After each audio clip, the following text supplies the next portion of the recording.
안녕하세요, 축구계짜입니다. 유로 2020 코파 아메리카 때문에 잠잠했던 이적 소식이 대회 종료 후 하나둘씩 나오기 시작하면서 축구 팬들의 관심은 이제 이적 시장이 아닐까 싶은데요.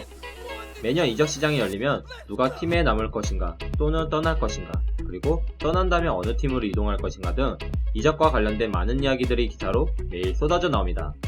그래서 오늘 영상은 최근 제이든 산초 영입을 확정하고 바란, 트리피어, 카마빈과 같이 핫하고 유망한 선수들과 이적설이 나오고 있는 맨유에 이 선수들이 온다면 이전과 다른 어떤 변화를 만들 수 있는지 이전 라인업과 비교하는 방식으로 알아보겠습니다. 먼저 새로운 선수들이 합류한다는 가정하에 만든 포메이션은 솔샤르 감독이 맨유 부임 후 가장 많이 사용했던 4-2-3-1로 정했습니다. 포메이션 선정과 함께 새로운 선수들의 몇몇을 살펴보면 모두 소속 클럽에서는 우측에서 뛴다는 사실을 알 수 있는데요.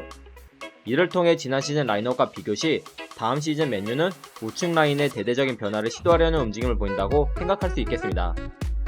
첫 번째 변화는 우측 후방 빌드업 개선입니다. 왼쪽에 있는 이전 라인업을 보면 우측 후방 빌드업 시작을 담당하는 중앙 수비수인 린델로프는 짧은 패스와 중장거리 패스에는 강점이 있지만 의외로 롱패스 정확도가 평균 레벨밖에 되지 않습니다. 지난 시즌들을 되돌아봐도 크게 발전된 모습은 안 보여 아쉽습니다. 이렇게 롱패스 정확도가 떨어지다 보니 좌우로 전하는 패스에 약점을 가지고 있는데요. 그래서 린델로프는 볼 소유 시 상대 공격수들이 전방 압박을 통해 중앙으로 전달하는 패스 방향을 차단하면 볼을 측면으로밖에 전달하지 못하는 단조로운 패스 패턴을 자주 보여줬는데요. 이때 볼을 받게 되는 완비사카 역시 전방 패스 능력이 떨어지다 보니 상대가 의도적으로 측면으로 몰아넣는 압박에 볼을 잃거나 백패스를 하는 등 빌드업에 불안한 모습을 보여줬습니다. 여기서 패스 선택지를 늘려줘야 하는 중앙 미드필더인 맥토미니 역시 볼을 받는 위치 선정이 좋지 못해 상대 압박 공간에 스스로 들어가는 모습들을 보여 문제점을 해결하기보다 악화시키는 역효과를 낳았습니다.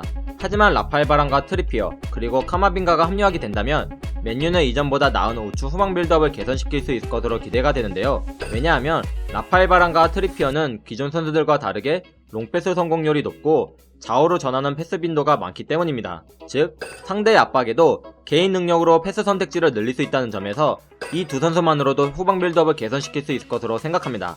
만약 이 두 선수만으로도 해결이 안되는 상황에 놓이더라도 중원에서 카마빈가가 이를 도와줄 것으로 예상하는데, 카마빈가 역시 높은 패스 성공률을 가지고는 있지만 무엇보다 상대 압박에서도 정확하게 볼을 전달하는 능력이 맥토니미보다 준수한 점이 전보다 나은 볼 순환을 해줄 것으로 기대된다는 점에서 이 세 선수의 합류는 맨유의 우측 후방 빌드업을 크게 개선시켜줄 것으로 기대가 됩니다. 두 번째 변화는 우측면 공격력 강화입니다. 맨유의 우측 공격력 부족 문제는 중앙 수비수인 린데로프의 불안한 수비가 원인으로, 그로 인해 측면 수비수인 완비사카가 의도치 않게 수비 범위를 넓혀야 했고, 여기에 로테이션 멤버 없이 홀로 많은 경기를 치르다 보니 체력적인 문제까지 겹쳐 소극적인 공격 가담과 부정확한 크로스가 나오기 시작했습니다. 이때의 모습 때문에 완비사카의 공격 능력이 떨어진다는 오해 섞인 비판을 받기도 했는데요. 물론 앞서 린델로프의 문제가 해결되더라도 완비사카의 공격 능력은 타팀 풀백들과 비교시 부족한 것은 사실입니다. 그래서 제이든 산초를 포함한 새로운 선수들이 맨유에 합류하게 된다면 산초는 드리블을 통해 상대 수비수들을 유인하고 트리피어는 제이든 산초가 유인한 수비수들의 뒷공간을 적극적인 공격 가담으로 공략하며 측면에서 크로스 또는 컷백으로 다양한 공격 장면을 만들 수 있을 것으로 기대가 됩니다.